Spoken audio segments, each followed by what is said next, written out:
കേറി വാ. ഒരു സാധനം തരട്ടെ.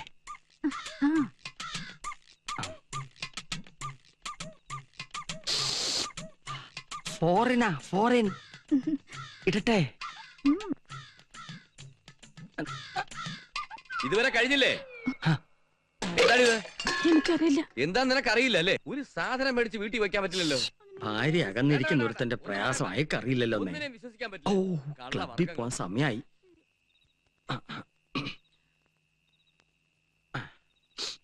വേണ്ട വേണ്ട, എന്നെ പിടിക്കണ്ട. വല്ലയിടത്തും ചെന്ന് ഇടിച്ചേ തല പൊട്ടണ്ടെന്ന് എഴുതി പിടിച്ചതാ. എന്റെ തല പൊട്ടിയ നിനക്ക് എന്താടാ? മര്യാദക്ക് സംസാരിക്കണം. ഓഹോ, അപ്പൊ നീ എന്നെ മര്യാദ പഠിപ്പിക്കാൻ വന്നിരിക്കാണല്ലേ? കള്ളു കുടിച്ചാലേ അച്ഛനെ വിളിച്ചിട്ട് വരൂ. മേടിച്ചെന്നാണല്ലോ എനിക്ക് കണ്ടത്. വിളിച്ചോണ്ട് പോ മോളെ.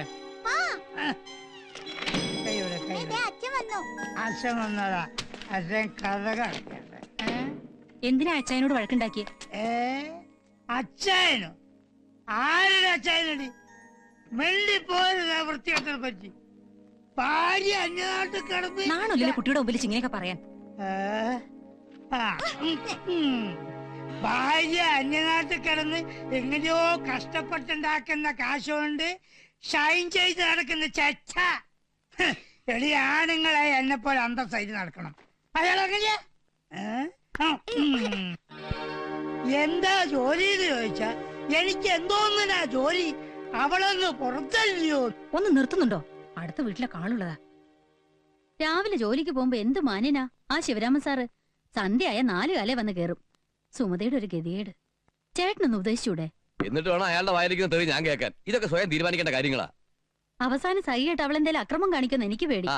ഇതെന്താ ആളെ കാണാത്തേന്ന് വിചാരിച്ചിരിക്കാതെ വായിരിക്കും. സത്യം പറയാലോ, ആനന്ദം വരുമ്പോ മാത്രം ഇവിടെ TV ഓൺ ചെയ്യാറ്. മിസ്റ്റർ തിരുപ്പതി വന്നില്ലല്ലേ? കുറെ നാളായി കണ്ടിട്ട്. അതെങ്ങനെയാ? രാത്രി 12 മണിയെങ്കിലും ആവില്ലേ പുള്ളിക്കാരൻ വരാൻ? രാവിലെ 5 മണിക്ക് പോവുകയും ചെയ്യും അല്ലേ ആനന്ദം? കുറെ നാളായി ഞാനും ചോദിക്കണമെന്ന് കരുതിയതാ, എന്തിനാ പുള്ളിക്കാരൻ ഇത്രയും ദൂരെ പോയി കച്ചവടം ചെയ്യണമെന്ന്. അതൊരു വാശിക്ക് വേണ്ടിയാ. എന്ത് വാശി? ചേട്ടന്റെ മൂത്തവരായി 4 ആണുങ്ങളാ ഉള്ളത്. എല്ലാവർക്കും കൂടി ഒരു പലചരക്കട ഉണ്ടായിരുന്നു. ചേട്ടന്റെ അച്ഛന്റെ മരണശേഷം സ്വത്തിനു വേണ്ടി തല്ലു തുടങ്ങി. ആരും വിട്ടുകൊടുത്തില്ല. അവസാനം ആ കട 5 ആയിട്ട് ഭാഗിച്ച് ഓരോരുത്തരും ഓരോ ഭാഗത്ത് കച്ചവടം തുടങ്ങി.